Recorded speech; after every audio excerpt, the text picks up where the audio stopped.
All right, we talked about demand analytics a little bit, right? How they can support those corporate initiatives and machine learning and other systems. Those are great success stories, guys. Thanks. All right, but a lot of retailers in the room, I think, are thinking about, okay, how does this begin? How do we start all this? So Tyler, you're on the spot for this one, right? Can you talk about the process of getting started, please? Right, what Albertsons did and is doing, and what are the key success factors that you called out? Yeah, definitely, Scott. So we're on the front end of our engagement with you, right? And when we got started, your team did a really nice job of coming to me and talking about what this brings to the table. At first, I was maybe a little skeptical in it, but I knew, like what Jeremy was saying and Ross was saying, that weather drives demand, right? We know that. And so your team did a really nice job of starting to lay out some benefits.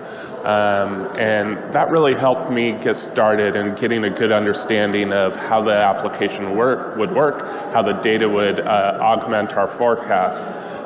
Once we were actually able to supply you some of our data and actually start to see the transformation in the demand signal itself, that really gave me a new level of comfort.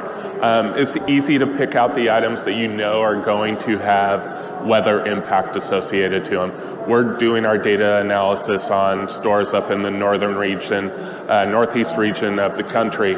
And so as weather changes from summer to fall up in the northeast, you expect items like fire logs, chili, soups to pick up that demand. It's just known, right? But it was the items that I wasn't anticipating, to see the level of impact there, that really gave me a new sense of comfort with what we were working towards in implementing with you guys. It just opened my eyes to it, because if I wasn't a department manager or a category manager of that category, I might not think that peanut butter would have incremental sales based on the change in the weather. So it's really neat to see how the data can be overlaid on top of our demand forecast to drive a better in-stock conditions in our stores to ultimately drive sales and increase our availability. Yeah, peanut butter, right? Peanut butter. That's a great one. That is a great one. All right, thank you for that. That was a good one.